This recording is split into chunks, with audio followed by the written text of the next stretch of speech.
Olá, pessoal. Sejam muito bem-vindos e bem-vindas a mais um episódio do nosso PsicologCast. Como vocês sabem, eu sou Henrique Tucci, estou aqui com vocês, junto com a Juliana, na condução desse podcast.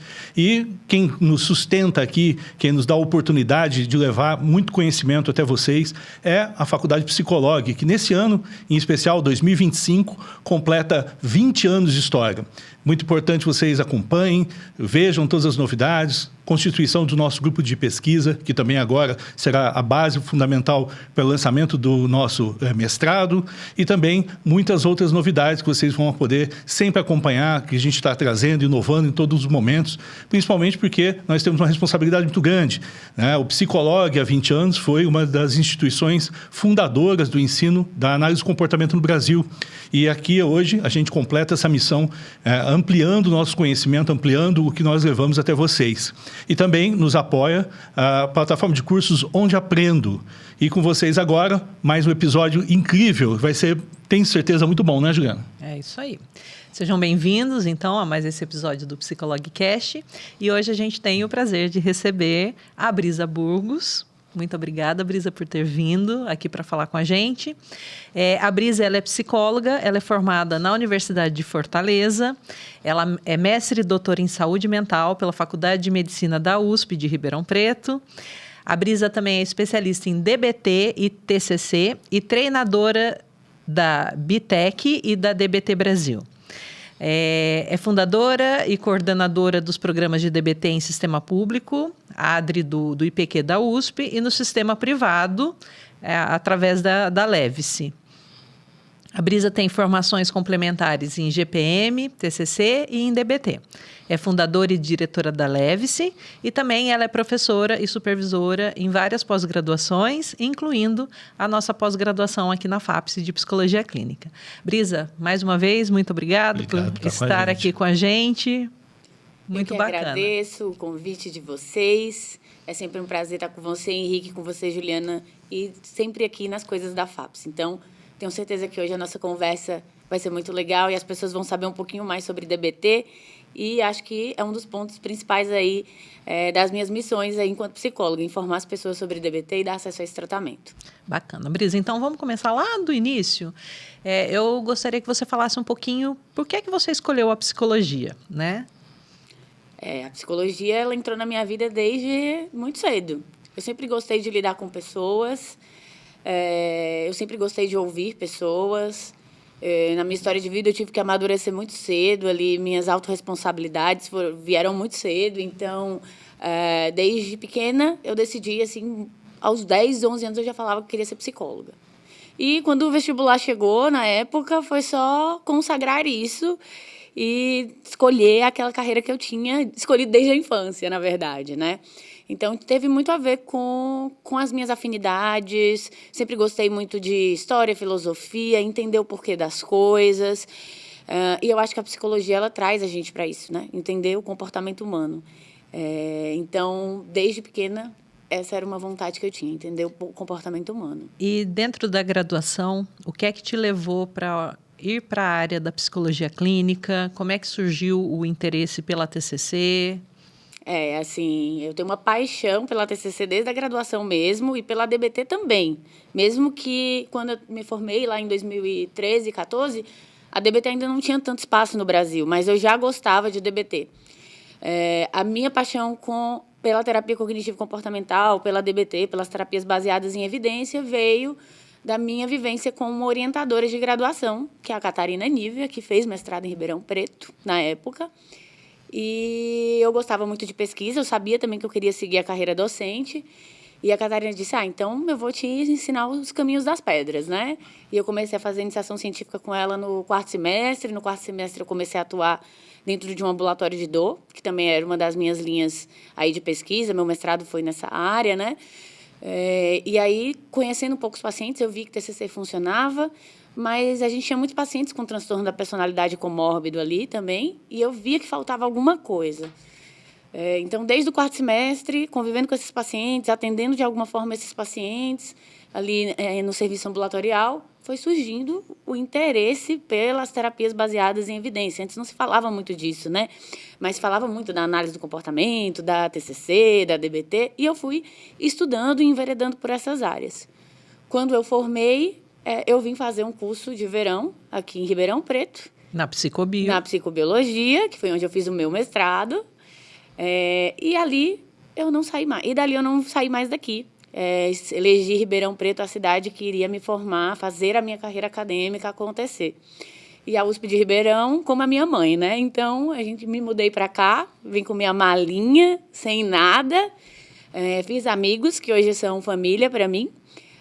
E, aos poucos, a minha história aqui também foi me levando, foi levando a me aproximar um pouquinho mais das terapias baseadas em evidência. Tá. E o mestrado você fez com quem? Qual foi sua linha de pesquisa? Você trabalhou com quem no mestrado? Meu orientador foi o Mário Juruena. Eu fiz na psicobiologia, né? Na época ele era orientador na saúde mental, acabei credenciando ele na psicobiologia. Foi a primeira e única aluna que acho que ele teve nesse programa. E o meu mestrado foi sobre depressão unipolar e bipolar e a relação com a dor crônica em pacientes com depressão, né? Então, na verdade, depressão, volta. Meu mestrado foi em depressão, transtorno depressivo. Meu mestrado foi em depressão unibipolar e a relação da depressão com as dores crônicas. Então, a gente estudou o impacto biosocial de várias variáveis aí relacionadas com essa comorbidade entre dor crônica e depressão. Então, estresse precoce, o subtipo de depressão, foi nessa linha, foi um estudo transversal. Tá.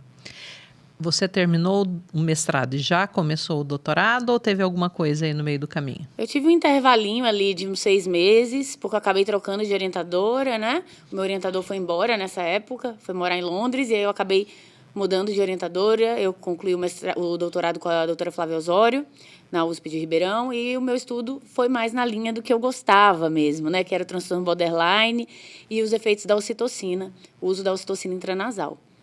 Bacana. A Leve-se surgiu quando?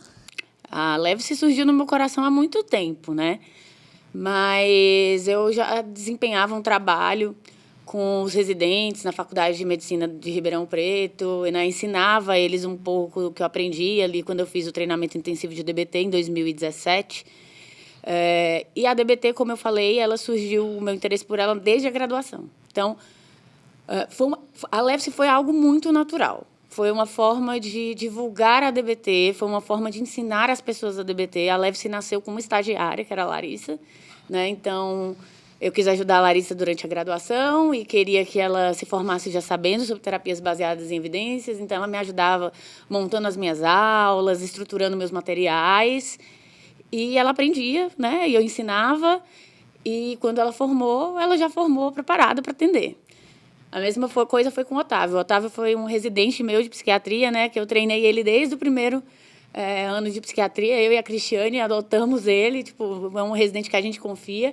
E ele foi desenvolvendo esse interesse pela DBT durante a residência dele. E eu fui ensinando tudo que eu sabia. Então, a Leve-se foi nascendo do interesse das pessoas de aprender DBT e do meu interesse de ensinar e que as pessoas tivessem mais acesso a esse tratamento.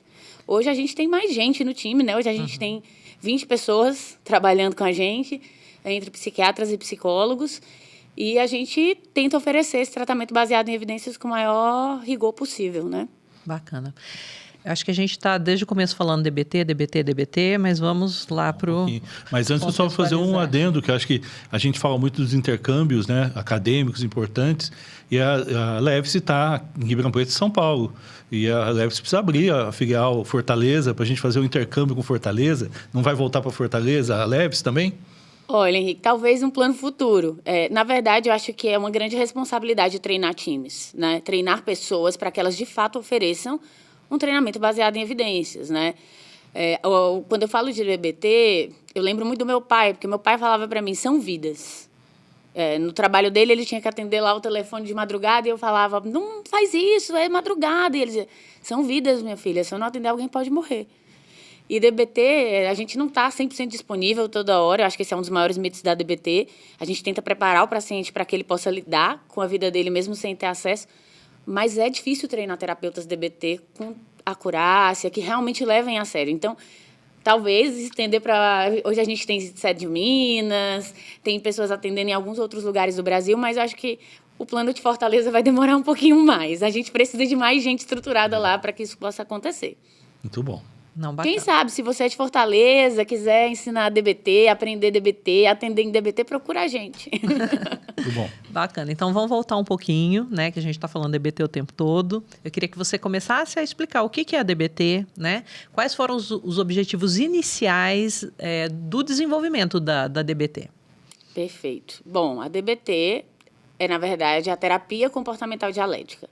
A gente chama de DBT no Brasil, porque foi uma convenção entre os países da América Latina que a gente adotaria a mesma sigla, né? Para que não houvesse ali divergência e a gente possibilitasse o crescimento da abordagem. Quando a gente pensa em DBT, a gente pensa em um tratamento baseado em evidências, que foi desenvolvido pela doutora Marsha Linehan, né? E por que a Marsha desenvolveu? Primeiro que a Marsha tem uma história pessoal que leva ela a querer desenvolver um tratamento que funcione, né? A Marsha foi uma pessoa que passou por diversas internações. Eu recomendo muito a leitura da bibliografia, da autobiografia dela. É muito poderosa, não tem tradução para o português ainda, eu espero que logo traduzam, porque é realmente um livro sensacional, em que ela conta a história dela com a desregulação emocional, as internações que ela passou e o sofrimento que isso trouxe na vida dela. E, a partir disso, a doutora Marsha Linehan, quando tem alta dessa internação, decide: eu vou ser uma psicóloga, eu vou estudar um tratamento que funcione para que as pessoas nunca mais precisem passar pelo inferno que eu passei. E aí ela vai desenvolver a DBT. Que ano era isso? Eu acho que era na década de 80, ali mais ou menos. E aí ela diz: vou desenvolver um tratamento que funcione para essas pessoas com desregulação emocional. Ela vai para a Universidade de Washington, começa a querer fazer pesquisas, mas aí o que é que eles pedem? Cadê o diagnóstico desses pacientes? Porque, inicialmente, a doutora Marsha Linehan, ela era uma analista do comportamento, um exímio analista do comportamento, né? Até tem essa rixa, né? Essa DBT, análise do comportamento, TCC, mas a Marsha, a base dela era comportamental. E aí ela passa ali a tentar desenvolver pesquisas com esses pacientes, só que precisa de diagnósticos. Só a descrição comportamental para os FIIs, né, as taxas de pesquisa, para ela conseguir incentivo à pesquisa, não era suficiente. Então, ela precisa, a partir dali, definir um diagnóstico para esses pacientes que ela vai tratar com ideações suicidas, comportamentos autolesivos, comportamentos de risco. E aí ela define que a amostra vai ser mulheres com transtorno da personalidade borderline. Então, a DBT ela não nasce para mulheres borderline ou para pessoas com transtorno da borderline. Ela nasce para pacientes de alto risco, tá? Suicida. Quando a Marsha vai na prática tentar análise do comportamento com essas mulheres para ver o que ela pode fazer para ajudá-las, ela tem um grande problema. Essas mulheres começam a se sentir muito invalidadas. A análise do comportamento, assim como a TCC, ela tem um toque para mudança, né? A gente tende a levar o paciente para uma mudança de comportamento. E as mulheres sentiam: você não está me compreendendo, você não entende o quanto algumas coisas pesam para mim, eu não consigo mudar. E aí a Marsha pensa: opa, acho que isso não está funcionando. Vamos tentar o outro polo. Vamos tentar ir para o mindfulness, aceitação, validação. E aí a reclamação passou a ser que a gente não consegue sentir melhora, os nossos comportamentos permanecem os mesmos. Porque a Marsha ela tinha um trabalho pessoal muito forte no Zen budismo, né? Lógico, a DBT hoje ela não carrega preceitos religiosos, mas é um fato que o mindfulness se banhou, né, no Zen budismo e que a Marsha também foi atrás de se banhar nessas águas. E quando ela vê que ela tem esse problema também com a terapia mais focada na aceitação, ela decide chegar a uma síntese. Então eu vou criar uma abordagem que envolva elementos de aceitação, do Zen, do Mindfulness e também envolva preceitos da análise do comportamento. E é assim que a DBT surge. E quando ela começa a usar uma abordagem onde ela une essas duas coisas e onde ela integra um treinamento de habilidades que se banha em várias terapias baseadas em evidências, ela começa a ter resultado com esses pacientes. Então, é basicamente assim que a DBT surge, a partir da história pessoal dela e da vontade dela de ser pesquisadora. O que vai mostrando que faz muito sentido o que ela fala. A DBT ela quer ajudar as pessoas a construir uma vida que vale a pena ser vivida. E eu acho que criar a DBT ajudou Márcia a construir uma vida que vale a pena ser vivida. Muito bacana. Acho importante, né, essa oportunidade que a gente tem do bate-papo, porque a gente entra em alguns aspectos epistemológicos importantes que, para quem não conhece, não está acostumado, né, com alguns termos, com abordagem, está no início ali do curso de psicologia, pode ficar meio perdido, né? Porque quando a gente fala em DBT, a gente está falando do guarda-chuva das TCCs, mas ela tem comportamental no nome, e você já começou trazendo isso, né? Da origem, no sentido da formação da própria autora, que realmente fundamentou todo o início desse trabalho. E também a questão talvez aí eu até tinha uma visão não religiosa, mas oriental, né? A questão do mindfulness e tudo mais. E acho muito importante essa distinção, porque as pessoas hoje ficam um pouco confusas, mas o DBT é uma teoria à parte, então não preciso estudar TCC. Isso é uma questão que talvez pegue algumas pessoas, né? Para começar a se embrenhar na DBT, conhecer a DBT profundamente, precisa ser um terapeuta cognitivo-comportamental? Olha, eu diria que a minha base de terapia cognitivo-comportamental mais atrapalhou do que ajudou inicialmente. Eu acho que os analistas do comportamento têm vantagens, né? Não que a gente não trabalhe com modificação cognitiva na DBT, né? Que é uma das formas de intervenção da TCC. Mas a DBT tem muita coisa de análise do comportamento. Então, eu acho que a base do analista comportamental é mais efetiva para aprender a DBT do que a base do terapeuta TCC. Agora, eu também treinei pessoas que não tinham nem a base da análise do comportamento, tinham aquilo que viram na graduação, e nem a base da TCC. Né? Treinei residentes, né? Como eu dei o exemplo aqui da Larissa e do Otávio, e começaram pela DBT. E, de verdade, a gente fala em DBT sobre a mente de principiante, que é a gente fazer as coisas como um bebê faz. Sem, né, ficar tentando prever como deveria ser feito, tentando se apegar ali ao momento presente e apenas aprender uma nova habilidade. Eu acho que quando a gente não tem tantas bases, a gente consegue fazer isso melhor. Se desprender dos conceitos que a gente já tem e entrar e navegar ali naquelas águas. Então, eu não vejo nenhum problema das pessoas aprenderem DBT, mesmo não tendo nenhuma base anterior. E você falou uma coisa muito interessante, que é da questão de ter análise do comportamento ter algum tipo de vantagem, porque quando, sabe aquela sensação que a gente vê uma pessoa na rua e fala assim, nossa, é parecido com alguém que eu conheço? É a sensação que eu tenho quando eu vejo a ACT. Né? Quando a gente fala da ACT, análise do comportamento, a gente vê algumas sobreposições de posições que, não posso estar errado, e você me diz, tem alguma relação ACT-DBT em termos de semelhança? São terapias baseadas em evidências dessa terceira onda, né? Então, tem algumas coisas de aceitação ali que vão muito na mesma linha. Mas eu acho que essa confusão toda, né, Henrique, começa com o nome do livro da Márcia. Terapia Cognitivo-Comportamental para o Transtorno da Personalidade Borderline. A tradução do livro já foi essa. Lá nos Estados Unidos era comercializado com esse nome. E quando eu lembro de ter feito essa pergunta no meu intensivo para o Tony Dubose, que é um dos braços aí da Márcia, uma das pessoas que mais sabe DBT do mundo, que treina o mundo inteiro em DBT, e ele me responder, era assim para a gente publicar, porque as editoras só publicariam assim. Então, a gente precisa começar a entender que a DBT é a DBT, assim como a ACT é a ACT, assim como a TCC é a TCC, a análise do comportamento é a análise do comportamento. Cada uma tem seu lugar. Vão haver semelhanças. E as pessoas também podem estudar cada uma isoladamente, não tem nenhum problema. Ô, Brisa, eu queria que você falasse um pouquinho dos princípios filosóficos da DBT, né? Que ela está fundamentada lá na filosofia dialética e também, originalmente, você comentou um pouquinho sobre as pesquisas iniciais da Márcia, ela foi produzida para que tipo de queixa? Então, as pesquisas iniciais da Márcia foram produzidas para entender como melhorar os comportamentos de pacientes com ideação suicida, comportamentos suicidas graves e autolesivos. Era basicamente isso. Como eu comecei a explicar, existem esses dois fundamentos que são a aceitação e a mudança na DBT, que são dois pilares importantes. Um é exemplificado pela análise do comportamento e pelos princípios comportamentais, e o outro pela filosofia do Zen e o mindfulness ali. O ponto importante, a dialética é a forma que a gente une esses dois pilares. Então, quando a gente fala nos princípios da DBT, a gente está falando de 3 pilares básicos.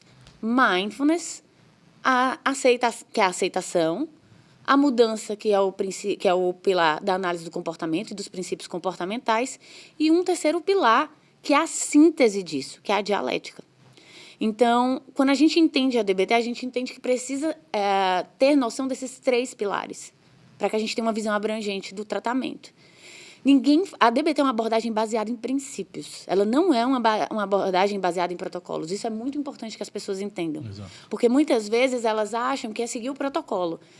Não. Ela é uma abordagem baseada em princípios. Nada vai adiantar você seguir uma estrutura se você não estiver baseado nesses princípios. A postura do terapeuta em cima de aceitação, mudança e dialética é extremamente importante para a efetividade do tratamento. Então, eu diria que, se a gente entende esses 3 pilares, a gente começa a entender muito bem aonde é que a DBT está estruturada e de onde é que ela se banha para ser o que ela é hoje. Você falou um ponto muito importante, porque acho que existe também a busca das pessoas pelo manualzinho, né? De uma regra muito rígida que ajude, conforte, que ela saiba o que fazer na hora que tiver uma complicação qualquer.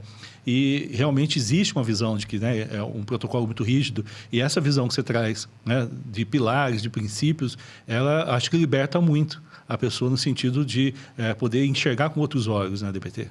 Eu costumo dizer que a DBT é uma abordagem baseada em princípios que contém protocolos. Então, a gente tem um protocolo de TEPT para tratamento de exposição, a gente tem um protocolo de treinamento de habilidades, a gente tem protocolos para que o paciente seja exposto, faça exposições, mas a terapia DBT não é apenas isso. Ela é protocolos e princípios, e ela é muito baseada em princípios. Então, acho que isso precisa ficar muito claro, porque eu vejo as pessoas querendo... Qual é o passo a passo? Tá, num treinamento de habilidades, talvez seja mais fácil dizer qual é o passo a passo. Mas numa sessão, eu não sei o que vem. Geralmente, eu não sei o que vem. Eu queria que você falasse um pouquinho sobre os 4 módulos principais da DBT, né? E o foco de cada um. Quando a gente está falando de uma DBT padrão, né, de um tratamento de adultos, a gente fala que 4 coisas precisam acontecer. Né? Uma cadeira, a Carol Ferreira usa muito essa metáfora, né, da DBT Amazônia, é uma cadeira de 4 pés. Né? A gente precisa entender que o paciente precisa ser submetido à terapia individual, onde ele vai ter ajuda para manejar as crises dele, onde ele vai ter um plano de crises bem elaborado, um terapeuta que vai ajudar ele a entender a formulação de caso dele, quais são os comportamentos que ele precisa aumentar, quais são os comportamentos que ele precisa diminuir. Então, esse é um dos braços, onde a gente costuma oferecer uma vez na semana uma sessão. Esse mesmo terapeuta que faz a terapia individual geralmente fica responsável pelo coaching telefônico. O coaching telefônico é um dos braços dessa cadeira, é uma das pernas dessa cadeira e é uma das pernas mais temidas pelos alunos, né? Porque, nossa, vai me ligar durante a crise, se quiser morrer. O principal fundamento do coaching telefônico não é assistência em crises, apesar de a gente também fazer isso. É generalizar habilidades. É ajudar o paciente a aplicar as habilidades aprendidas em outros contextos. Então, durante um coaching telefônico, a gente, lógico, ajuda o paciente a manejar crises, mas não é uma terapia assistida ao telefone. No coaching, a gente faz uma orientação para que o paciente saia de uma situação de risco ou para que ele utilize uma habilidade. E dentro desse conceito, a gente faz isso em 10 a 15 minutos. Então, não é uma sessão ao telefone. E o terapeuta precisa pré-acordar com o paciente quais são os limites dele. Acho que a Márcia fala muito bem. A Márcia disse, olha, se você me ligar e eu estiver para fazer um coaching telefônico, eu vou te atender, mas eu posso estar recebendo um prêmio muito importante nessa hora. Então, você tem que pensar muito bem antes de me ligar. Então, não é uma dependência que o terapeuta gera. É apenas uma forma de que o paciente possa pedir ajuda. E neste plano de crise que o paciente monta na terapia individual junto ao terapeuta, existem outras formas de que ele possa também acessar ajuda, não só o terapeuta. Um terceiro braço é a consultoria para terapeutas. Eu digo que a consultoria é a comunidade de terapeutas que cuida de uma comunidade de pacientes. E é muito importante para que a gente possa se sentir assistido também no tratamento, porque são pacientes graves, geralmente, pacientes que estão em alto risco. O risco de perder um paciente é muito alto. E quando alguém da consultoria perde um paciente, se vocês me perguntarem hoje, Brisa, você já perdeu um paciente? Eu vou dizer que sim, porque alguém da minha consultoria já perdeu. Né? Ainda que eu não tenha passado por essa experiência pessoalmente, alguém passou e é como se eu tivesse perdido também. Porque eu conheço a história das pessoas, eu conheço os pacientes que elas atendem. Então, esse também é um braço extremamente importante para manter o terapeuta motivado no tratamento. E, por fim, o treinamento de habilidades, que muitas pessoas acham que a DBT é reduzida ao treinamento de habilidades, e não é, né? A DBT, ela tem esses 4 braços, essas 4 pernas da cadeira. Então, no treinamento de habilidades, o paciente vai aprender as ferramentas para que ele possa incorporar na sua vida e diminuir as crises, e ter uma vida que vale a pena ser vivida, e regular suas emoções, e ter relações mais saudáveis. Então, são as ferramentas que ele vai colocando dentro da bolsa dele, dentro do kit dele, e pode levar para a terapia individual, para generalizar com esse terapeuta individual. Qualquer risco, o que a gente vê hoje, né? Muitas pessoas oferecem tratamento DBT apenas com terapia individual. E isso não é terapia DBT. Né? Isso é uma terapia baseada em DBT. Mas a gente tem que ter muito cuidado e muita ética para dizer para os pacientes, assim, olha, a gente está adaptando, seja porque o paciente não tem uma condição financeira, seja porque o setting terapêutico não permite, mas a gente precisa ser muito claro com o paciente de que essa é uma adaptação e não a DBT em si. Porque muitas vezes acontece de chegar no meu consultório um paciente, mas eu já tentei DBT e não funciona.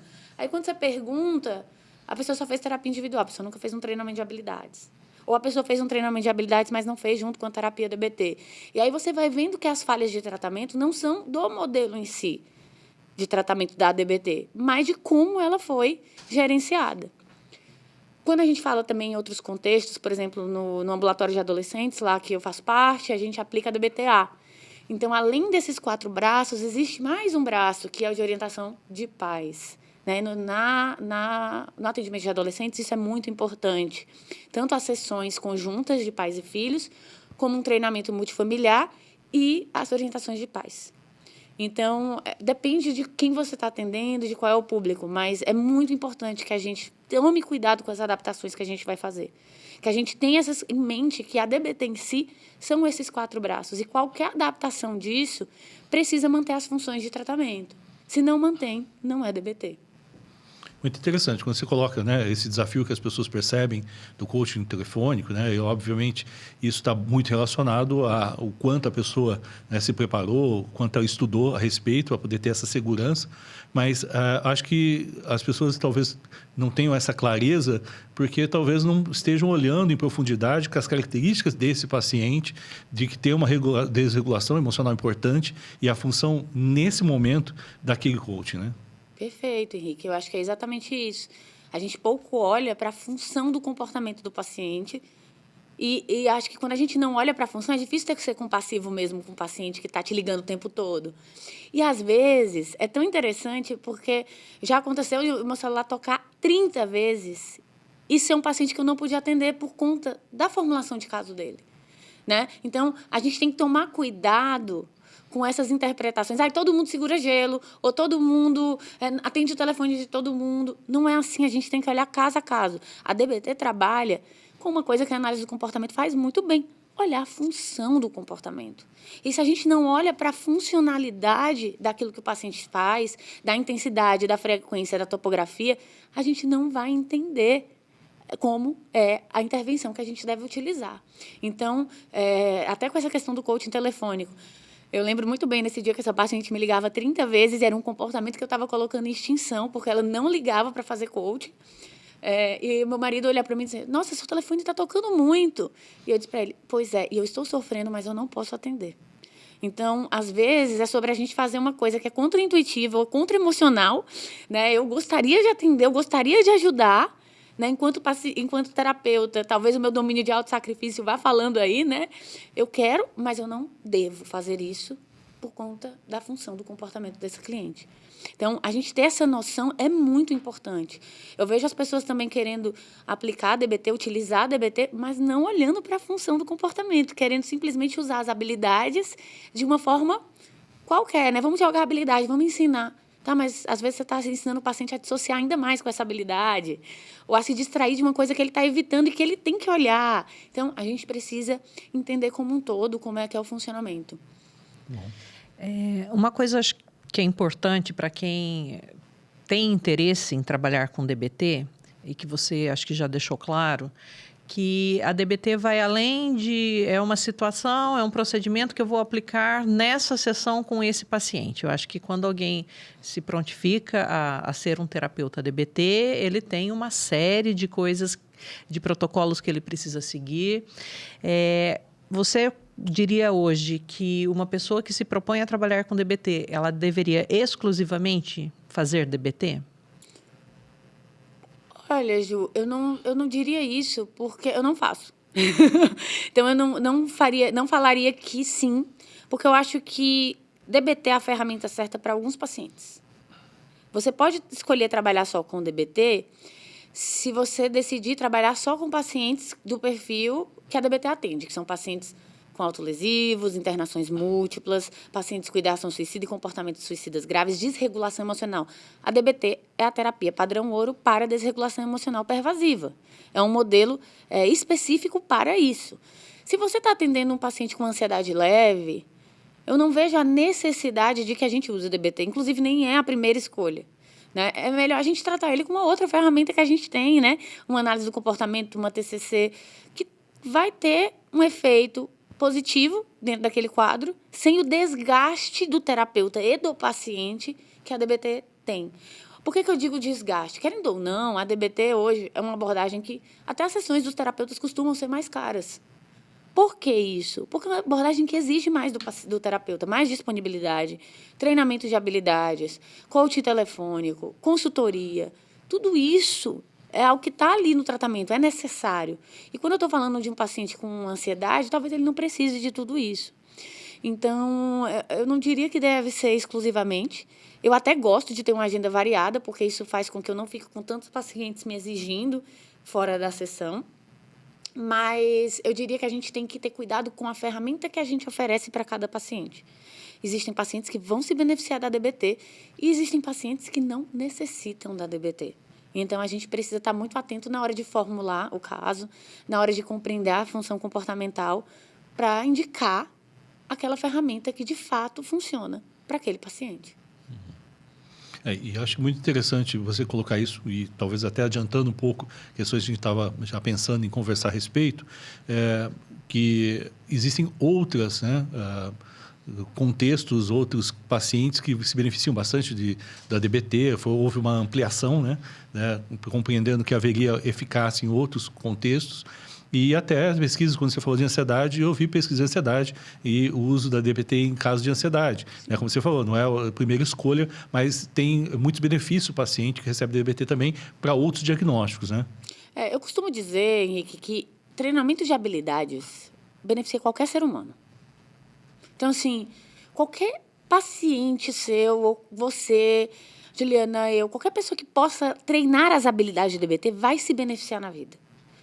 Vai ter uma vida mais efetiva na regulação emocional, nas relações interpessoais. O mindfulness está aí, né, mostrando que ajuda na ansiedade, ajuda um monte de doenças crônicas, dores crônicas. Tem vários estudos mostrando. Então, a gente usar as habilidades tende a ser bom para todo mundo. Né? Eu acho que esse é um ponto importante. Agora, a gente tem que olhar para cada grupo de pacientes que a gente está atendendo, patologias, necessidades individuais, para decidir quais são os ajustes que devem ser feitos. Hoje, por exemplo, do serviço público, a gente não consegue fazer isso. A gente trabalha só com adolescentes. A gente tem as limitações pertinentes a um programa de serviço público, né, no trabalho com adolescentes. E na Leve-se, a gente tem vários programas. As pessoas dizem, a Leve-se é um programa DBT. Não. A Leve-se é um compilado de programas DBT. Porque eu não posso dizer que a DBT padrão funciona para todo mundo. Pacientes com um transtorno de uso de substâncias, por exemplo, precisam das habilidades específicas de adicção. Então, eles precisam de um grupo de habilidades específico. Eles precisam de terapeutas que tenham mais mão de trabalho com o uso de substâncias. Um paciente com comer emocional, talvez ele não se beneficie tanto de um grupo padrão. Talvez um grupo de comer emocional problemático ajude melhor ele a aprender como regular as emoções com relação à comida. Brisa, mas você não acha que vai afunilando muito? Eu acho. Mas, ao mesmo tempo, o paciente ele vai aprendendo exatamente aquilo que é importante para ele no contexto em que ele está com o problema. E a especificidade na hora de ensinar a habilidade ajuda muito. Depois a gente generaliza na terapia individual. Mas a especificidade na hora do ensino é algo muito importante. É por isso que a gente ensina tanto com o estudo de caso, por isso que a gente ensina tanto com o aluno a aprender uma coisa por vez. Para o paciente é a mesma coisa, é uma nova habilidade. Quando seu filho está aprendendo a andar de bicicleta, você não tira a rodinha logo de início, você tira depois. E a ideia é essa, que a gente tenha programas específicos para adolescentes, com os pais, com as habilidades que os pais precisam, que os adolescentes precisam, para os adultos ali padrão, que têm transtorno da personalidade borderline, aqueles que têm uso de substância associada, aqueles que têm comportamentos de comer emocional problemático, tudo isso é importante. Então, ter essa noção faz com que a gente vá fazendo as adaptações de tratamento, que também são pertinentes à nossa cultura, porque não dá simplesmente para a gente importar um modelo que funciona nos Estados Unidos e querer fazer igualzinho aqui. Ou achar que nós vamos tratar um paciente em 12 semanas, quando, na verdade, eles fazem isso porque a gente está falando de protocolos de pesquisa que tratam especificamente alguma coisa ou por conta das operadoras de saúde. Então, a gente precisa ter muito cuidado na hora de oferecer e de montar um tratamento para um paciente. Ô, Brisa, ainda sobre os grupos de habilidades, eu entendi que o melhor caminho, o melhor dos mundos, você ter grupos de habilidades específicas, né? Então, um grupo de habilidade para quem tem uma questão de adicção e assim por diante. E quando não é possível oferecer tantas possibilidades, o treinamento de tantas habilidades diferentes. É possível montar um grupo de habilidades com pessoas com diferentes queixas? É possível. A gente tem que ter cuidado com a heterogeneidade. Assim, eu fiz isso quando eu comecei, né? Ninguém começa com tanta especificidade. A gente foi estudar as especificidades depois. E, de verdade, nem sou eu que sei de todas essas especificidades, assim. Tatiana Braga coordena um treinamento, Tiale coordena outro, Vanessa Tomazini coordena outro, Larissa coordena outro, porque são pessoas que sabem as especificidades desses transtornos.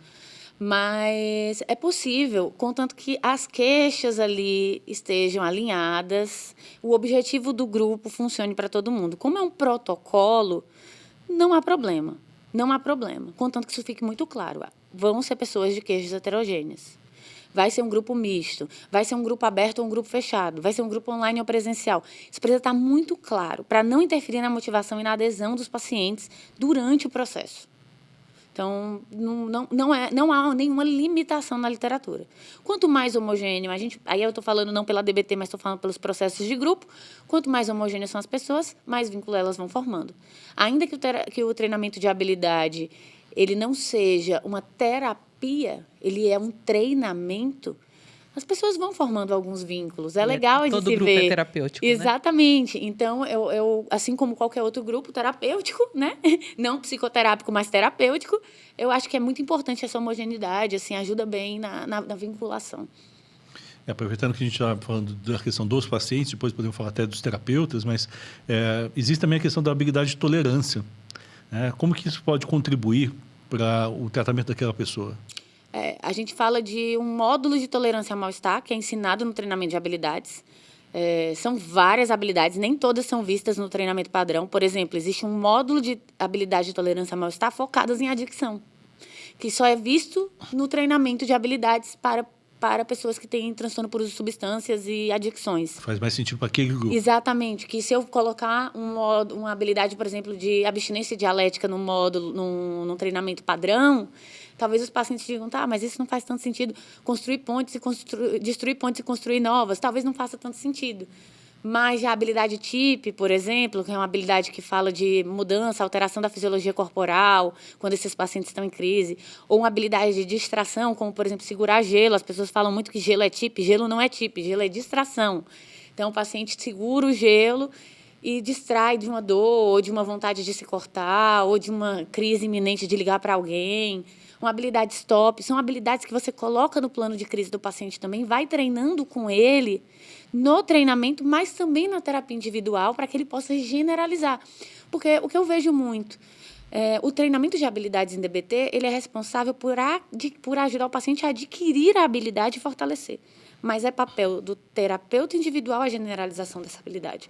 Então, a ideia é que a gente não torne essa uma competência de um contexto, é que a gente aumente essa competência contextual.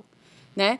Essa habilidade ela precisa ser aprendida não só, por exemplo, no trabalho, mas ela precisa ser ampliada para o relacionamento, para a família, para os amigos, para todas as áreas daquele paciente que está ali, de alguma forma, prejudicada por esse déficit de habilidades. E eu acho isso muito importante, né, Henrique? Porque muitos pacientes border, né, com desregulação emocional, e eu vejo até profissionais de saúde, assim, com essa terminologia, eles dizem que eles são manipuladores. Ah, paciente manipula o ambiente. Eu não gosto muito desse termo, honestamente falando. Apesar de, assim, a descrição do dicionário dizer que manipular significa mudar as coisas de lugar, e todos nós fazemos isso. Mas se pacientes com transtorno da personalidade borderline forem tão manipuladores, eles conseguiriam tudo que eles querem. E não conseguem, justamente por uma falta de habilidades, uma falta de repertório. Então, quando a gente começa a ensinar essas habilidades de tolerância ao mal-estar de uma forma mais específica, eles conseguem não explodir tanto. Eles conseguem, né, segurar um pouco essa emoção, essa intensidade, para não piorar as coisas. Então, esse módulo de habilidades ensina habilidades que não pioram as coisas, que vão ajudar esse paciente a parar de fumar, a não brigar com o marido, a não explodir no trabalho. Vai mudar o ambiente dele? Não. São habilidades que ajudam ele a não piorar as coisas. Apenas isso. Porque o que eu vejo, muitas vezes, é as pessoas criticarem. Ah, mas aí parou o comportamento, mas não melhorou. Continuou se sentindo da mesma forma. Mas conseguiu não se sentir pior. Então, esse módulo de habilidades é sobre isso. Não se sentir pior. Não ficar se remoendo de culpa de uma atitude que você tomou. É bacana, e da forma que você está explicando, fica bem claro que com esse conjunto de ferramentas, os pilares da DBT, existem para mim fica muito claro que o movimento de, primeiro, convergência, depois divergência, né? De especificar ali um treinamento de habilidade, depois a generalização. Então, isso eu acho que fica sistematizado de uma forma mais clara, né? Sim, sim. Alguns treinadores, pessoas com mais competência, experiência, vão ter essa facilidade de generalizar no grupo.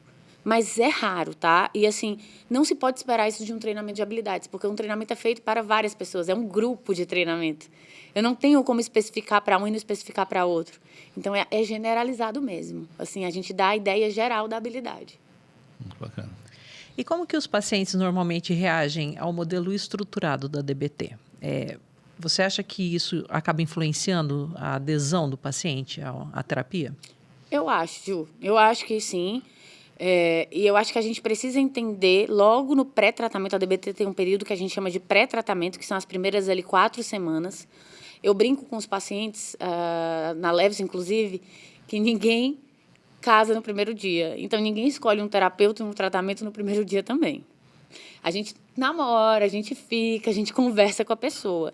E que essas 4 a 6 primeiras sessões servem para isso, para que a gente conheça um tratamento e entenda se é um tratamento que me agrada, se é um tratamento que eu quero aderir e se é um terapeuta que também tem competências que podem me ajudar, se é um terapeuta que consegue perceber, não, eu consigo realmente ajudar esse paciente. Então, essas primeiras semanas de pré-tratamento são semanas de orientação e comprometimento com o paciente. É quando você explica o que é a DBT, explica o que é o tratamento, faz ali algumas estratégias de motivação, algumas estratégias de comprometimento para ver se o paciente de fato está comprometido, advogado do diabo, levantar prós e contras e muitas outras estratégias, para que a gente possa garantir que o paciente vai aderir, porque o tratamento DBT é um tratamento colaborativo. Né? Não tem como a gente fazer DBT sem que o paciente colabore, traga o seu próprio cartão diário, vá ao treinamento de habilidades, ligue e peça ajuda com coaching telefônico. Então, assim, é um tratamento que funciona, mas também depende dessa participação do paciente, dessa colaboração do paciente. Então, eu diria que é muito importante negociar isso com ele desde o princípio, ter essa conversa clara, porque senão a gente vai alimentando o que a gente chama de passividade ativa do paciente, de que ele vai deitar numa maca e vai receber um tratamento. E não é assim que a DBT atua, né? Ela exige que o paciente também esteja ativo ali. Tá mais para um personal trainer que faz você se mexer ali, se mexe junto com você, do que propriamente dito alguém que deita numa maca e fica esperando o tratamento. E como que esses pacientes eles são incentivados a participar de forma ativa desse processo? Bom, eu acho que o grande segredo de qualquer abordagem e de qualquer tratamento em terapia é a gente trazer para o tratamento aquilo que é importante para o paciente. Então, como é que a DBT motiva o paciente? Nossa, eu quero ter um relacionamento com o meu marido saudável. Eu não quero que a gente brigue mais, eu quero ter um relacionamento onde a gente possa, né, sei lá, construir uma família, ou comprar um apartamento juntos, ou fazer uma viagem, não sei. Mas, para isso, esses comportamentos que eu tenho me afastam ou me aproximam? Aí eu consigo mostrar para o paciente que as metas e os valores dele de família, de casamento, ficam mais distantes com esses comportamentos ativos. E é isso que faz, opa, peraí, talvez eu esteja achando que eu estou melhorando as coisas, mas na verdade eu estou piorando, porque quando eu grito com meu marido, eu me afasto disso. Quando eu me corto e meu marido fica preocupado, nossa, o foco não vira sobre a viagem ou sobre os filhos, vira sobre o meu corte, vira sobre eu tentando me matar, ou eu querendo morrer por suicídio. Então, a gente olhar para isso e trazer os valores e as metas do paciente para a terapia é a melhor forma de engajar e de trazer a coisa de uma forma mais leve, para que eles percebam que aqueles comportamentos que para ele parecem solucionar o problema, na verdade, são causadores de problema. E é muito importante que o terapeuta consiga mostrar isso ao paciente de uma forma natural, para que não vire um cabo de guerra. Senão o paciente diz, você quer que eu pare de me cortar? Por isso que eu estou aqui. Mas você não está entendendo que me cortar é importante porque melhora como eu me sinto. E o terapeuta, mas se cortar não é uma coisa que você deve fazer, porque se cortar vai piorar o seu humor. Não, mas vai deixar você em risco. E aí vira um cabo de guerra da terapia. Enquanto é inquestionável que isso atrapalha o que é importante para o paciente. Então, focar nas metas e valores dele é o grande segredo. Eu digo isso para toda a minha equipe. Quando você não souber para onde vai, quando você não souber o que fazer com o paciente, quando você estiver empacado, volte para as metas e para os valores dele. E se o paciente não tiver metas e valores? Procure uma meta e um valor. Tente construir com ele uma meta e um valor. Porque isso vai manter ele engajado no tratamento. Muito interessante. E ainda pensando, né, nas características desses pacientes, um outro aspecto que acho que é muito discutido e que a gente pode olhar como que a DBT explora a questão da regulação. Né? Porque a gente sabe que a regulação emocional é muito importante, principalmente com as características do cliente, e pensar para você qual que é a importância e como que a DBT utiliza a regulação emocional. Acho que é importante começar, né, Henrique, esclarecendo que os pacientes com desregulação emocional, eles têm naturalmente uma vulnerabilidade emocional mais elevada. Então, eles têm uma hipersensibilidade a estímulos emocionais, eles têm uma dificuldade de que esses estímulos retornem que a emoção retorne à linha de base. Então, sei lá, briguei com o meu amigo, eu vou ter uma reação muito mais elevada e vou ficar com essa raiva, com essa tristeza por muito mais tempo, depois dessa briga. Enquanto uma pessoa que não tem tanta desregulação, talvez retorne ali, né, sinta ali por algumas horas, 1 ou 2 horas e já retorne. Às vezes dura dias no paciente com desregulação emocional. Então, o processamento emocional desses pacientes está comprometido. A gente tem uma ativação de amígdala diferente do que a gente tem em pacientes que não têm desregulação emocional, em pessoas que não têm desregulação emocional. O que é que a DBT faz? Ela vai fazer meio que uma educação nas emoções, uma alfabetização das emoções. Então, para eu aprender a regular minha emoção, eu preciso primeiro aprender para que elas servem e não odiar o que eu sinto. Então, a DBT ela vai começando o processo ensinando qual é a função de cada emoção. Por que a gente sente tristeza? Por que a gente sente medo? Poxa, é uma questão biológica, evolutiva, né? A gente sente medo desde sempre, né? Para fugir dos predadores. Então, quando os pacientes vão começando a entender isso, eles vão entendendo que não existe emoção boa ou ruim. As emoções, elas simplesmente são. E todos nós sentimos. Elas só precisam ter um contexto adequado. E aí, a partir disso, você vai ensinando os pacientes a identificar e nomear as emoções, a reconhecê-las, quais sinais do corpo mostram que ele está sentindo tristeza, quais sinais do corpo mostram que é ansiedade, quais sinais do corpo mostram que é amor. E, a partir disso, você vai começando a ensinar a essas pessoas se essas emoções que elas estão sentindo naquele momento são baseadas no que está acontecendo, nos fatos, e se eles devem agir ou não pelas emoções. E aí, as habilidades de ação oposta, de solução de problemas. Às vezes, as emoções também ficam mais... a gente fica mais sensível a algumas emoções porque o paciente está dormindo menos, porque o paciente não está fazendo, está fazendo uso de substâncias, não está fazendo uso regular das suas medicações, não está fazendo exercício. Então, a gente vai tratando a vulnerabilidade e vai ensinando o paciente a olhar de outra forma para as suas emoções. É mudando mesmo o processamento dessas emoções, de como eu compreendo a emoção. E, a partir disso, a gente consegue ter mudanças fantásticas aí na vida dos pacientes, porque o fato de reconhecer, simplesmente, de eu tornar o processo menos emocional e mais cognitivo, de eu conseguir entender que o nó na garganta significa tristeza, já faz com que eu fique menos reativo. A gente vê que isso já ajuda a regular a emoção. O simples processo de reconhecimento emocional. Então, a gente ensina tudo isso nos treinamentos de DBT e vai generalizando nas terapias individuais e nos coachings telefônicos. E a prática da atenção plena, o mindfulness, como que ela ajuda esse paciente? Olha, está no processo da DBT. Eu confesso, Ju, que eu sempre digo que eu passo, toda vez que a gente fala de mindfulness, eu passo para a Tati. Eu digo, eu vou passar essa pergunta para a Tatiana. Por quê? Mindfulness talvez seja o meu calcanhar de Aquiles na DBT, a coisa que eu tenho mais dificuldade de praticar. Mas uma coisa que mais me chama atenção e que eu tento levar muito a sério é a postura mais descritiva e não julgamental que o mindfulness propõe. A gente fala de mindfulness como se fosse aquela coisa de estar aqui parado, respirando e observando a respiração. Isso é mindfulness também. Mas a gente está falando em DBT da postura mindfulness. E qual é a postura? É uma postura de não julgamento. É uma postura onde eu sou mais descritivo. É uma postura onde eu observo mais as coisas e descrevo mais as coisas. É uma postura onde eu busco fazer uma coisa de cada vez e de uma forma que funcione. O que funciona nessa situação é ser efetivo. Então, trabalhar com o que é efetivo e numa postura menos julgamental são duas coisas que, quando a gente consegue ajudar o paciente a entender, isso funciona? Isso te ajuda? Isso te aproxima do que você quer? Isso é efetivo porque você quer? Opa, não sei. Ah, tá. Tá, eu sou um lixo, eu sou péssimo. Tá, descreve o que você está falando. Porque você simplesmente se rotular de lixo não me ajuda a te ajudar. Não me dá uma descrição do que a gente pode mudar. Ah, eu sou um lixo porque eu deixei minha mãe esperando ontem, ao invés de buscá-la no horário que a gente combinou. Tá. Então, vamos olhar para isso, porque eu sou um lixo é bem maior do que o que você está me dizendo. Né? Então, a gente ter essa noção e conseguir ajudar o paciente a ser mais descritivo e menos julgamental com ele é um processo que também ajuda muito nessa coisa de viver o momento presente, estar mais vinculado com o que a gente está fazendo.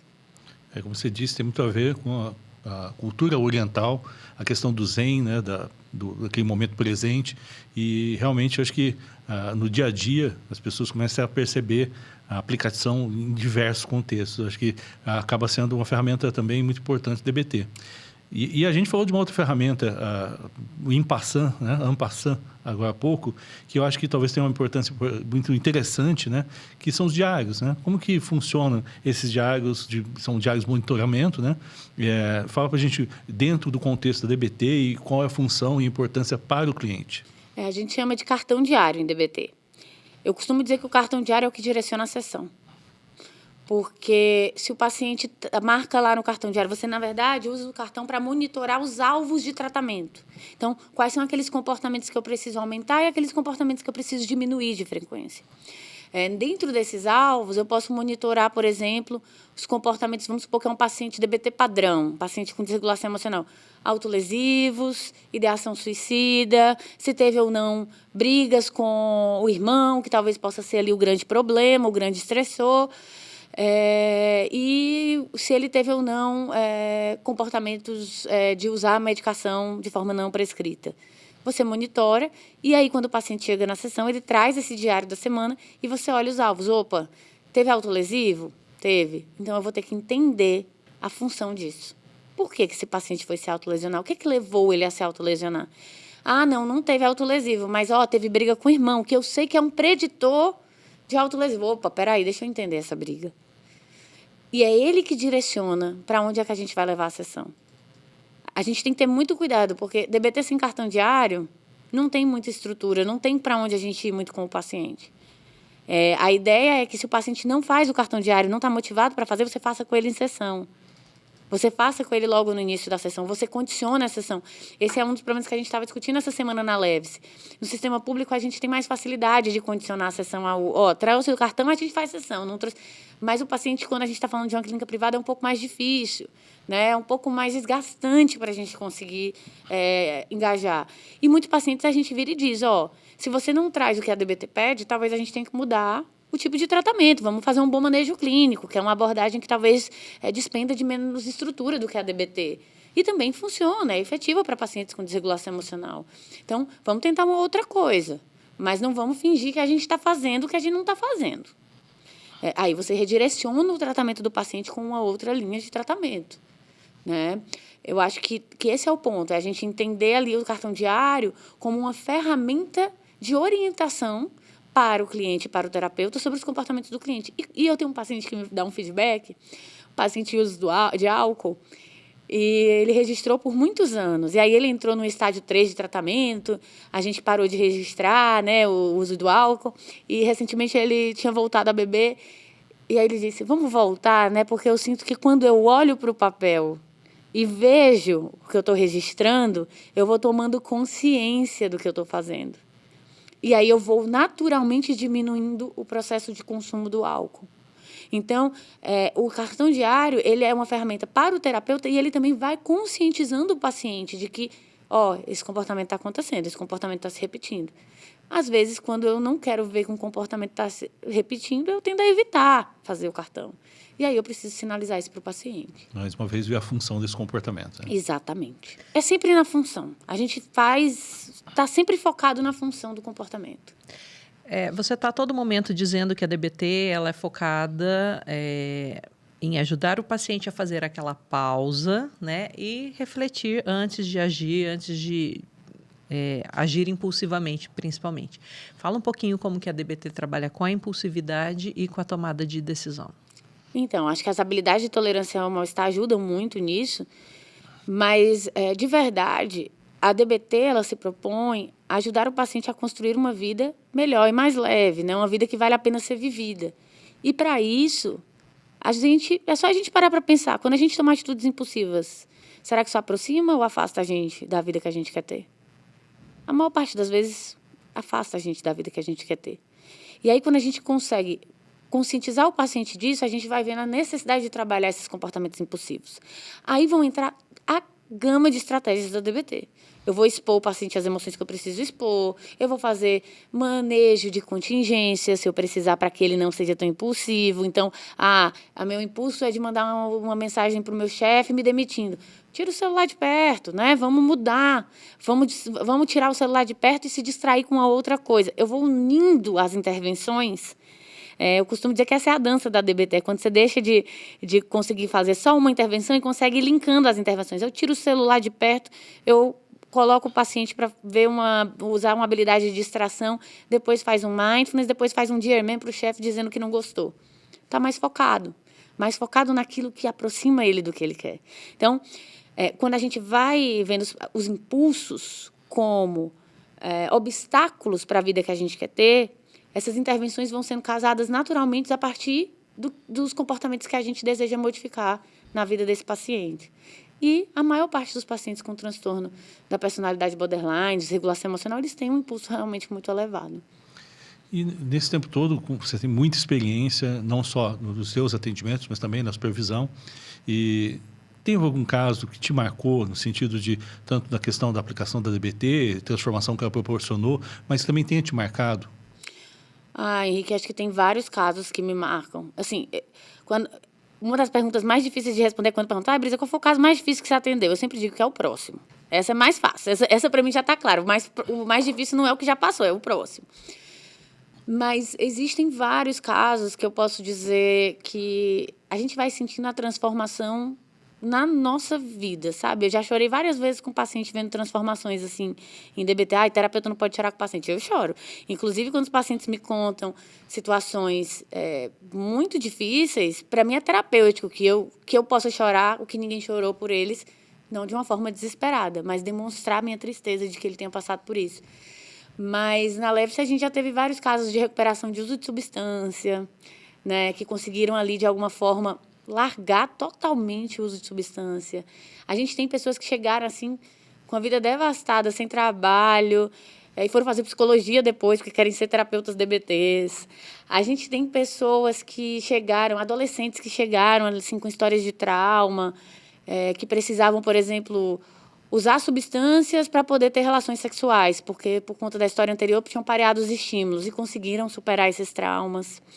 Então, a gente tem várias coisas que a DBT nos possibilitou, e vários casos específicos, que os pacientes se recuperaram e construíram uma vida que para eles fazia sentido. É muito difícil que as histórias mobilizem alguém se a gente não conta elas diretamente, né? Mas eu acho que, pensando no objetivo de cada um desses pacientes que eu descrevi, eles atingiram a vida que eles queriam. Um foi ser médico, o outro tem um paciente que não conseguia mais exercer por conta de uso de substância, conseguiu voltar a exercer de outra forma, o seu próprio trabalho. Então, assim, a gente tem vários exemplos de pessoas que tiveram suas vidas transformadas. E aí eu não acho que sou eu. É o que essas pessoas escolheram fazer do que foi ensinado a elas. Eu não acho que são as pessoas da minha equipe, lógico, nós estamos treinando, tentando ser o mais aderente possível, tentando fazer a DBT da forma mais consistente possível, mas é também o que o paciente escolheu. E também ele escolher aderir ao tratamento e viver uma vida baseada nos valores deles. Então, sempre que eu vejo um paciente vivendo uma vida baseada em seus próprios valores e não nos meus valores, eu não querer impor os meus valores enquanto terapeuta, enquanto pessoa, isso, para mim, é uma coisa transformadora. É a certeza de que eu escolhi o que eu queria fazer lá com uns 10 anos de idade, sabe? Muito bacana. E eu quero aproveitar uma questão muito importante, pensando nos nossos alunos, né, os alunos de graduação, que estão ali ainda, né, aprendendo sobre psicologia e que normalmente, quando iniciam a carreira, têm um medo muito grande, exatamente o que você falou, o próximo. O que será que entra por aquela porta? E também tem a questão da rigidez, o medo de como agir, né?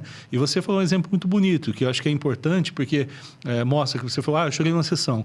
E isso, obviamente, ficou bem claro que tinha uma função muito específica ali dentro. Você falou, exatamente, acabou sendo um recurso terapêutico ali. E que, apesar de ser, naquele momento, revelar uma emoção tua, ele contribui muito, né, para aquela pessoa que está diante de você, percebendo a empatia e tudo mais. Acho que as pessoas que estão iniciando têm muito essa preocupação e talvez até procurem abordagens muito estruturadas exatamente por conta desse medo, de que é que vai entrar por aquela porta. E é muito bonito, muito importante as pessoas aprenderem que determinados contextos permitem que a gente tenha posições mais leves, né? Perfeito. A autorrevelação é uma estratégia de DBT. A autorrevelação é uma estratégia poderosíssima em muitas terapias. Qual é a dica que eu daria para quem está iniciando, assim, que não se esqueça? A autorrevelação, ela tem que estar sempre a serviço do paciente.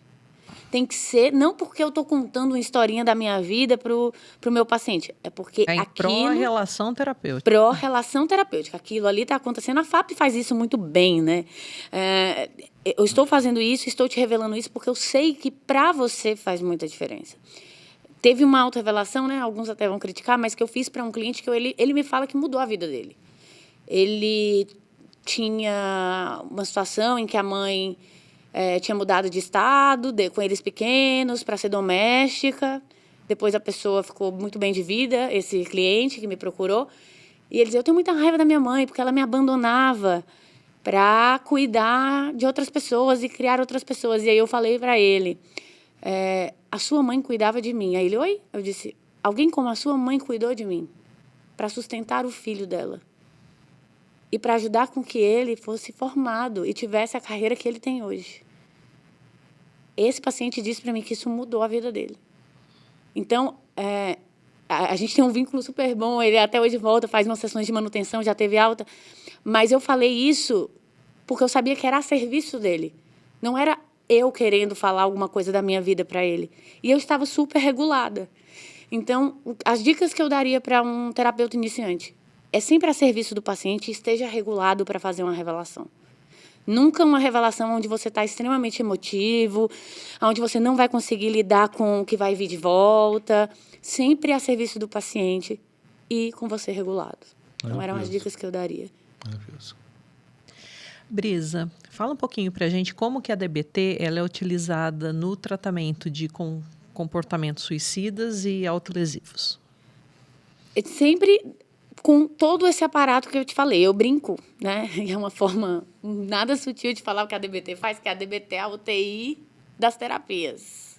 E não é porque a gente está na UTI que a gente não vai sobreviver, mas a gente precisa ali, né, seguir os tratamentos e ficar mais atento às necessidades de protocolos. Então, a DBT vai lidar com pacientes com autolesivos como lida com qualquer comportamento disfuncional, entendendo a função dessa vontade do cliente de não viver mais, desses comportamentos que levam ao risco à vida, ameaçam a vida, e tentando dar para esse cliente ferramentas que possam ajudá-lo a não ameaçar mais a sua vida.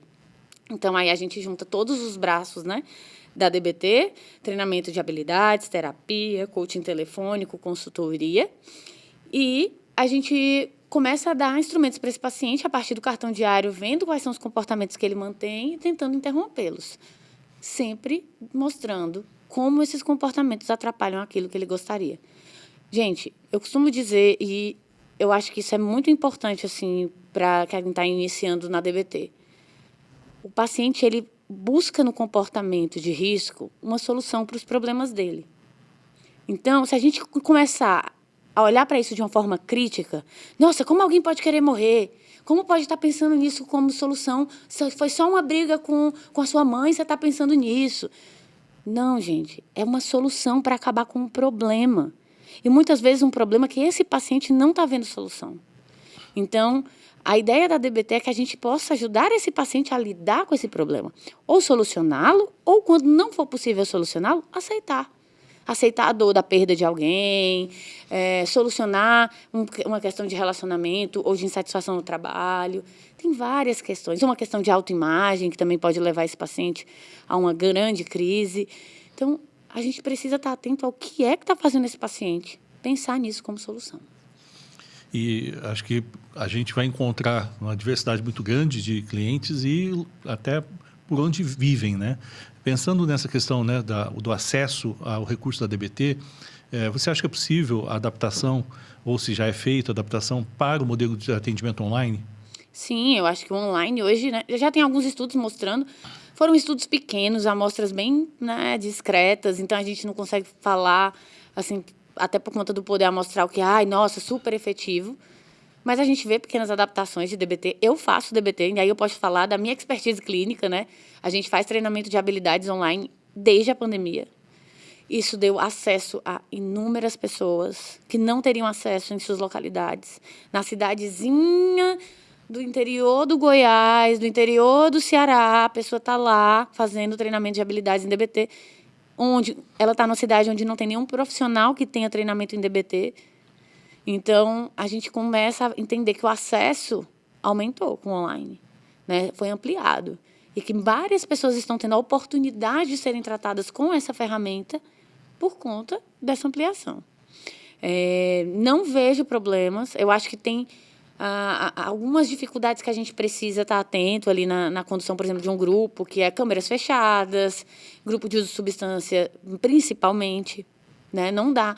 O paciente está em uso de substância, você pede para ele se retirar do grupo.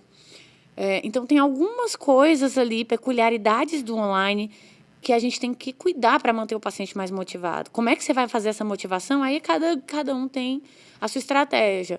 A gente tem algumas estratégias para tentar manter os pacientes motivados no online, e agora, esse ano, é que a gente vai voltar a fazer grupos presenciais. Porque existe uma demanda muito grande, principalmente dos pacientes com TDAH. São Paulo é uma cidade muito grande, a gente tem mais essa demanda lá. Agora, Ribeirão Preto é uma cidade que a gente tem mais dificuldade de formar grupos presenciais. Então, a gente vai adaptando aquilo que a necessidade traz, sempre tentando ser o mais aderente possível àquilo que funciona na DBT. A gente está aqui o tempo todo falando da DBT aplicada ao contexto clínico. A DBT ela pode ser utilizada em outros contextos, num contexto hospitalar, num contexto prisional, comunitário? Sim, a gente tem vários estudos que mostram, né, que foi utilizado já com infratores, pessoas a gente trabalha num contexto ambulatorial, no hospital, mas também tem como se aplicar em internações, né, um modelo mais intensivo de DBT. Aqui no Brasil, a gente ainda está engatinhando, né? Assim, eu acho que, modéstia à parte, assim, acho que fui uma das primeiras pessoas a trabalhar com programas de DBT no Brasil, a montar um programa de DBT no Brasil, e é muito desafiador. Falando em sistema público, a gente tem pouquíssimas iniciativas. Eu acho que a iniciativa do ambulatório de DBTA do ADRE, né, que é coordenado pelo Marcelo Branas e pelo Marcos Crossi, foi uma das primeiras iniciativas do Brasil. Então, eu e o Eduardo Martinho, a gente está tentando implementar isso com a ajuda de outros experts de DBT, a Tiale, a Vanessa, o Derek e a Larissa, porque a gente está tentando fazer com que esse modelo de fato funcione e vire pesquisa, né? E vire pesquisa no Brasil. Hoje a gente também tem pesquisas, mesmo na Levice, assim, sendo aprovadas em comitês de ética, porque a gente precisa validar esses modelos para a nossa população. A gente ainda está engatinhando nessas adaptações. E nos contextos hospitalares ou nos contextos escolares, a gente não tem quase nada acontecendo. É muito limitado ainda. Interessante. Acho que é importante a tua visão, né? Como você falou, pioneiro em vários aspectos, que tem uma experiência muito grande e, com certeza, está olhando, né, outras oportunidades, outros desafios. E qual que você pensa que é o maior desafio para a DBT hoje, no nosso contexto do Brasil? Olha, Henrique, eu não sei nem se é no contexto Brasil, eu acho que é no contexto mundial. A gente tem vários estudos agora que estão saindo, dando a entender que talvez a DBT não funcione tão bem, certo? Algumas pessoas criticando, só que o que esses estudos não param muito para olhar, além da qualidade, que a gente poderia ficar aqui discutindo com vocês, a qualidade dos estudos, enfim, mas além da qualidade dos estudos, um ponto que eu não vejo sendo avaliado nesses estudos é a aderência do terapeuta. É o quanto o terapeuta, de fato, entrega DBT quando ele diz que está fazendo DBT. E esse é um grande problema. Então, eu acho que o nosso grande desafio no Brasil é garantir que as pessoas que dizem, que se intitulam terapeutas DBT, elas, de fato, fazem DBT. E eu falo isso porque eu treino uma equipe grande hoje. Eu sei o quanto é difícil garantir a aderência e a gente é super preocupado com isso. A gente treina isso no hospital, a gente escuta as sessões uns dos outros, a gente faz isso. Acabei de... Estamos publicando agora, eu, Vinícius Aedola e mais uma gama de pessoas aí da DBT Brasil, traduzimos a escala de aderência para tentar aí, de alguma forma, adaptar isso para o Brasil, daqui a pouco validar isso para o Brasil, para a gente ter ali uma galera mais treinada, mais aderente ao modelo, porque eu vejo esse como um dos principais problemas. Eu vejo as pessoas dizendo que estão fazendo DBT, mas elas estão entregando só o treinamento de habilidades. Ou as pessoas dizendo que estão fazendo DBT, mas não têm treinamento de habilidades. As pessoas dizendo que estão fazendo DBT, mas elas estão seguindo o manual, elas não usam cartão diário. Então, assim, o que é DBT para você? Né? O que você está dizendo para o paciente que você está entregando como DBT? Porque hoje, eu acho que é uma missão minha e é uma obrigação, na verdade, dizer ao paciente, olha, já que você não tem condições de custear as duas coisas, nós vamos adaptar o seu tratamento. Tudo bem? Você concorda que a gente faça uma adaptação no que seria a DBT standard para que você tenha acesso a isso? Ou, olha, por uma questão logística do problema XYZ, nós vamos ter que adaptar o seu tratamento? Ou nós vamos ter que... Olha, eu não vou te entregar a DBT, eu vou te entregar bom manejo clínico, pelo tempo que você tem disponível. Eu preciso olhar para o cliente e ser muito transparente. E o que eu vejo hoje em dia, e isso acontece, e talvez eu tenha essa dimensão, porque eu recebo muitos pacientes na Levice e eu sempre faço a triagem, a avaliação inicial, né? Eu ou um outro terapeuta com mais experiência. E, às vezes, a pessoa chega, eu já fiz DBT e não funcionou. Me conta como foi. Quando a pessoa começa a me contar, aí eu tenho que explicar para ela, olha, eu entendo que essa pessoa te disse que era DBT, mas deixa eu te explicar como é a DBT. Deixa eu desenhar aqui para você. E muitas vezes eu desenho com o paciente para explicar para ele. E até dizer, às vezes o paciente não consegue fazer o treinamento porque ele já ainda está muito deprimido. Para até entrar em DBT padrão vai demorar um tempo. Enfim, tem inúmeros casos. Ou ele tem um transtorno de ansiedade social associado ali, que dificulta um treinamento em grupo, onde eu preciso adaptar para o individual. Eu tenho que dizer, olha, as pesquisas mostram que o treinamento em grupo é mais efetivo que o individual. Mas como você tem essa condição aqui, acho que a gente pode começar no individual e depois tentar passar para o grupo. Mas eu estou explicando. Eu estou deixando o paciente consciente. E quando isso não acontece, a gente está sendo um pouco negligente com aquele caso, e com a história daquela pessoa, com o que ela veio buscar. E aí eu volto lá para o que a gente conversou no início do podcast, né? São vidas. Não é a minha vida, mas é a vida de alguém que está ali na minha frente. Então, eu trabalho com o DBT hoje porque isso é um valor muito forte para mim. Isso é inegociável. E não dá para a gente tratar essas pessoas de forma não aderente ou não comunicando a elas a nossa não aderência. É algo que eu realmente assim luto muito para que mude. Eu acho que é um problema não a nível nacional, mas a nível mundial, porque nos encontros de treinadores isso tem sido dito, isso tem sido pontuado, o quanto que esse é uma limitação. Isso é uma coisa importante, porque é o que a gente discute muito quando a gente está aqui na pós-graduação ensinando pessoas. A gente tem muito essa preocupação, né, de realmente olhar para essa formação de uma maneira muito criteriosa, porque quando fecha a porta, o que a pessoa faz ali dentro, né, a gente não tem certeza, a não ser quando a gente está realmente acompanhando o processo de formação dela. E isso é fundamental, porque diante de algumas idiosincrasias, diferenças de clientes, as pessoas usam, inclusive, esse subterfúgio para dizer é o meu jeito de atender, ou é o meu jeito, o meu estilo, e com isso evita a avaliação. E a gente precisa que as pessoas que estão se formando, quem está aí querendo aprender, seja a abordagem que for, quando bem conduzida, dentro dos princípios, de uma forma muito rigorosa, vai ter uma eficácia. E a gente tem que entender, inclusive, as diferenças, onde a DBT é mais importante, outra abordagem pode ser suficiente, e olhar muito critério para esse lado que você também olha, que é a formação de pessoas, né?